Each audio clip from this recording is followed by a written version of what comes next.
Maude Simoneau, directrice des opérations. Nancy Simoneau, présidente.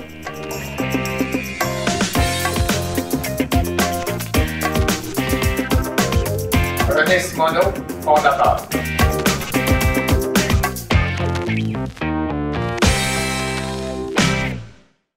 Le groupe Simoneau a été fondé en 1984 par notre père, René Simoneau. Notre père était au départ un chaudronnier qui faisait la réparation de bouilloires, faisait l'entretien partout à Montréal. Puis par la suite, Nancy s'est joint à l'entreprise, puis c'est là qu'on est devenus des fabricants de chaudières et appareils sous pression. Moi et mon père, on a travaillé en équipe. On a fait une équipe, je pense... oui, une super équipe, parce que quand j'ai commencé à travailler avec mon père, on avait un chiffre d'affaires qui était bien petit, puis quand on a fini, on avait pratiquement multiplié par 1000 notre chiffre d'affaires. Quand mon père était ici, c'était lui le président, puis du moment qu'il quittait l'entreprise, je tombais comme en charge.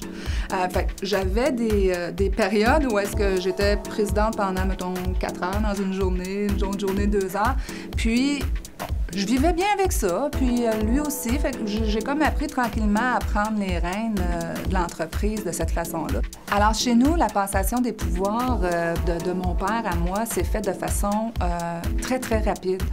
Je vous dirais que mon père a décidé en dedans de 6 mois que lui, il avait donné ce qu'il avait à donner pour l'entreprise. C'était quand même un choc d'apprendre ça, parce que moi, je savais dans ma tête que j'étais destinée à prendre la présidence, la relève de l'entreprise éventuellement. Mais quand, ça a toujours été un questionnement. J'ai fait un bac en arts-création puis un bac en enseignement des arts. Puis quand j'ai fini ma formation en enseignement, Nancy n'osait pas vraiment me demander de me joindre à l'équipe au niveau de la direction. Finalement, j'ai dit « je vais essayer 2 ans ». Finalement, ben là, j'étais à ma 5e année, donc j'ai pris la piqûre. Puis c'est pas si loin de la pédagogie, dans le fond, travailler avec l'être humain. L'arrivée de mon coach, je trouve que ce que ça m'a apporté, c'est d'apprendre à me connaître qui je suis, parce que dans le fond, en étant un leader, il faut que tu donnes l'exemple puis que tu te connaisses bien. Je la vois progresser, puis je me dis, waouh, c'est phénoménal. Moi, c'est sûr que j'ai progressé moi-même, mais j'ai progressé à une vitesse moins rapide que je peux voir Maude le faire. Alors, mon conseil à des gens qui s'en vont dans une relève, c'est surtout de dire, bien, organisez-vous pour avoir un coach, pour vous soutenir, pour vous challenger. Ce qu'on veut dans les prochains 10 ans, c'est vraiment de laisser notre marque sur le marché nord-américain, canadien et américain.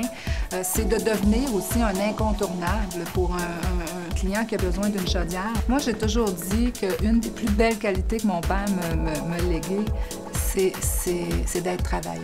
Mon père, là, s'il y avait un conseil à donner aux gens qui doivent faire un transfert, puis je vous le dis dans son langage, qu'est-ce qu'il vous dirait? Il vous dirait « tassez-vous ». Regarde, tasse-toi. Tasse-toi, je te dis. Hein? T'es rendu trop vieux. T'es rendu trop vieux. Tu suis plus la technologie d'aujourd'hui. Mon père, je trouve que c'est vraiment à son honneur d'avoir été capable de vraiment faire une coupure et de se retirer complètement de l'entreprise. Pour moi, une des plus belles réalisations dans tout ce transfert-là, c'est de m'avoir fait comprendre que le travail d'équipe, c'est tellement gratifiant, puis c'est tellement bonifiant pour une entreprise que je pense que c'est la plus belle découverte que j'ai faite dans la dernière année.